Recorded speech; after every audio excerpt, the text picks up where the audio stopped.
নবী মুষ্টি বালি নিক্ষেপ করলেন, কাফেরদের চোখে চলে গেল। রাসূল মক্কা থেকে হিজরত করে মদিনায় চলে গেলেন। যাওয়ার পথে নবীর পেটের ভিতরে 2 দিন 3 দিন কোনো খাবার জুটতেছে না। যা খাওয়ার ছিল সব খাবার ফুরায় গেছে। নবী আবু বকরকে বলেন, আবু বকর, মরুভূমির ভিতরে আর তো চলতে পারি না, কিছু খাওয়ার ব্যবস্থা করো। আবু বকর কান্দে আর বলে, ইয়া রাসূলুল্লাহ, দেওয়ার মতন তো আমার কাছে আর কিচ্ছু নাই, সব তো খাওয়া হয়ে গেছে, এখন আপনাকে কি দিতে পারি? নবী বললেন, ওই যে দূরে একটা তাঁবু দেখা যায়, চলো তো তাঁবুর কিনারায় যাই, ওখানে গেলে হয়তো কোনো না কোনো ব্যবস্থা হয়েই যাবে। আবু বকর বললেন, ইয়া রাসূলুল্লাহ, যদি ওই বাড়িটা আমাদের শত্রুর বাড়ি হয়?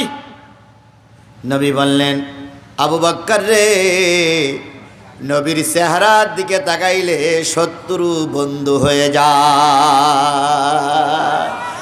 আগের জামানায় নবীর চেহারার দিকে তাকাইলে শত্রু বন্ধু হতো, আর আজকের জামানায় আলেমদের তাকের দিকে তাকায়া কিছু শয়তান ইবলিস শয়তানের রূপ নেয়।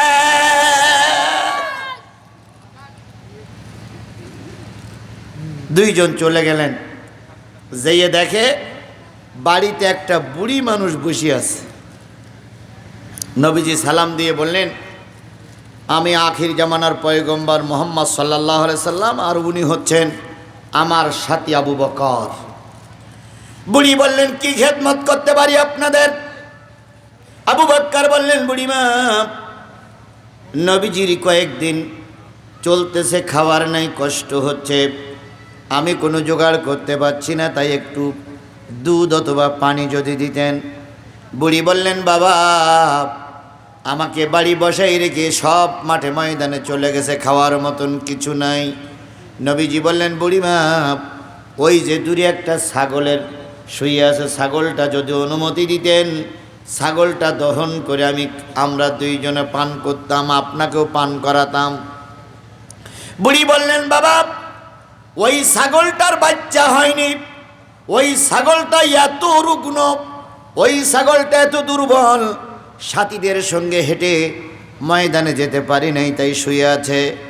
নবীজি বললেন, বুড়িমা, অনুমতি দাও, ওই ছাগল থেকেই আল্লাহ দুধ দিয়ে দেবে। বুড়ির গালে দাঁত নাই, ফোকলা দাঁতে হাসতেছে, কাছে পাগল বলে কি, জীবনে কোনোদিন বাচ্চা দেয়নি, আর এত রুগ্ন যে দলের সঙ্গে হেঁটে মাঠে যেতে পারে না, তাতে নাকি দুধ হবে। বুড়ি বলতেছে, বাবা, ও দুধ হবে না। নবী বলেন, অনুমতি দাও। অনুমতি দেওয়া হলো। আল্লাহ নবী বলেন, আবু বকর, সামনের 2খানা পা ধরো। আবু বকর সামনের 2খানা পা ধরলেন, নবীজি পিছনের 2খানা পা ধরলেন। পিঠির পরে হাত থেকে বলতেছে, ছাগল রে, দুনিয়ার সবাই আমাকে না চিনলো, তুমি আমাকে চিনেছ, আমি আখিরি জামানার পয়গম্বর। তুমি জানো 2 দিন আমার খাওয়া হচ্ছে না, সুতরাং তোমার দহন থেকে তোমার বাট থেকে আমি দুধ দহন করতে চাচ্ছি। ছাগল তো কিছুই বলে না, বুড়ি ফোকলা দাঁতে হাসতে স্যার কয়, পাগল বলে কি? সোজা করে দাঁড় করাই দিলেন, পিঠির পরে ছোট্ট করে একটা থাবা মারলেন, দুধ আসে না। ওলনের পরে হাত দিলেন, পিঠির পরে একটা চড় দিলেন, দুধ আসে না। 3বার কাজ করার পরে ওলনটা ফেঁপে গেল, দুধ আসতে শুরু করলো। দুধ যখন আসলো, 1 বাটি দুধ দহন করলেন। দহন করে বুড়িরে বলতেছে, বুড়িমা, তুমি আগে খাও। 2 দিন না খাওয়া, বুড়ি মোটে অনুমতি দিচ্ছিলেন না, এখন রসুল দুধ দিয়ে বলতেছে, বুড়িমা, তুমি আগে খাও। বুড়ি 1 বাটি দুধ খাইলেন। নবীজি আবার 1 বাটি দুধ দহন করে আবু বকরকে দিলেন, আবু বকরও খাইলেন।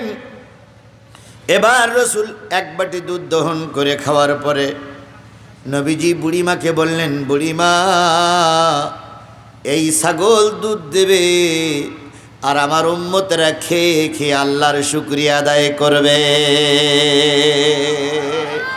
রসুল যতদিন বেঁচে ছিলেন ওই ছাগলটার দুধ দিয়েছেন, আবু বক্করের সময় ওই ছাগলটার দুধ দিয়েছেন, হযরত ওমরের সময় পর্যন্ত এই ছাগলটার দুধ দিয়েছেন। উম্মতেরা খেয়েছে, আল্লাহর শুকরিয়া আদায় করেছে। তাহলে যে ছাগলটা কখনো গাভীন হয়নি, যে ছাগলটা কখনো বাচ্চা দেয়নি, যে ছাগলটা রুগ্নতার কারণে দলের সঙ্গে হেঁটে কাফেলায় যেতে পারিনি, সেই ছাগল থেকে দুধ দিয়েছে, রসুলের হাতের ইশারায় যদি এটা হতে পারে, সেই রসুল যদি একবার ইশারা করে, আপনার আমার কপাল খুলে যাবে, জান্নাতের মেহমান হয়ে যাব। সুতরাং সেই রসুলের নামে দুরুদ আর সালাম সকলে মিলে বলছি সাল্লাল্লাহু আলাইহি ওয়াসাল্লাম।